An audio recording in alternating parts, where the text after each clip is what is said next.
আসসালামু আলাইকুম সকল ইঞ্জিনিয়ারগণ কেমন আছেন? আশা করি সকলে ভালো আছেন।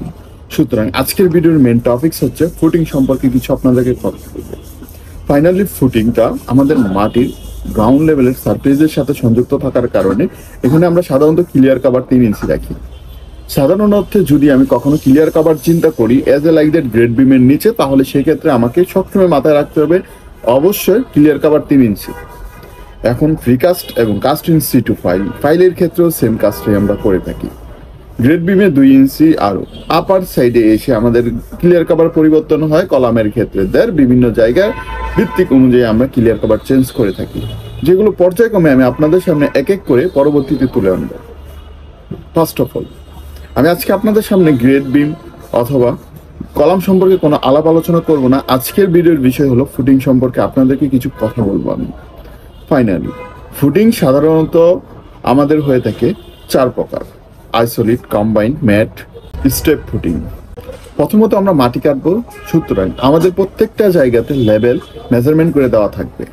Road level, plinth level, parking level, 3টা লেভেলের ডেস্টিনেশন অবশ্যই ড্রয়িংয়ে উল্লেখ থাকবে।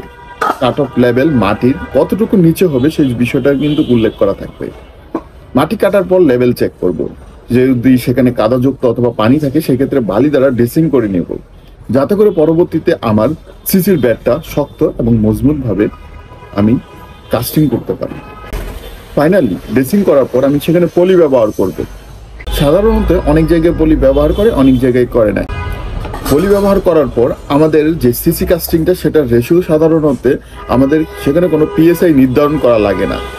বিষয়ভিত্তিক ক্ষেত্রে আমরা সেখানে 1, 3, 6 দেই, অথবা 1, 4, 8, অথবা দিতে পারেন আপনি 1, 2, 4। সেটা মাটির ভ্যাট এবং মাটির পারফরমেন্স এবং সয়েল টেস্টের অ্যাসপেক্টের রেশিওর উপরে ডিপেন্ড করবে। অবশ্যই আমাদের ফুটিংটা সাধারণ অর্থে আমরা একটা থাম্ব রোলস ব্যবহার করি। সেখানে মেন রোড হয় আমাদের লাম্বাটা, সেই লাম্বাটা ছাদের ক্ষেত্রে হয় মেন রোড শর্টটা।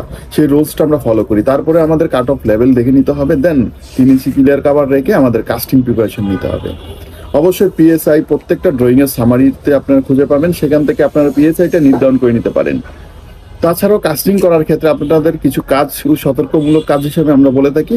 ফার্স্ট আমরা শাটার অয়েল ব্যবহার করতে পারি। শাটার অয়েলের ক্ষেত্রে ডিজেলের মোবিল, এটার একটা পার্সেন্টেজ আমাদের বড় বড় কোম্পানিগুলো সাবমিট করে দেয় আমাদের কাছে, সেটা হলো 70 থেকে 30%। 70% ডিজেলের সাথে 30% মোবিল। অবশ্যই শাটার অয়েলটা ভালো করে দিতে হবে, যাতে সারফেসটা গ্রাউন্ড লেভেলের ভালো দেখতে ক্লিয়ার দেখা যায়। দেন তারপর নেক্সট স্টেপ আমাদের যে কাজগুলো হবে, সেখানে আমাদের যদি ফুটাফাটা অথবা ওয়েল্ডিংয়ের কোনো কাঠি লেগে কোনো শাটার ফুটা হয়, সেখানে আমরা রেক্সিং ট্যাপ দ্বারা ফিলিং করে দেবো। জাস্ট ফর আমাদের স্টেপ ডাউন কমপ্লিট। স্পেস বারগুলো চেক দেবো, কলাম প্লেসমেন্ট চেক দেবো, দেন আমরা কাস্টিংয়ের প্রিপারেশন নেব, সঠিক একটা মেজারমেন্ট রেশিও নিয়ে।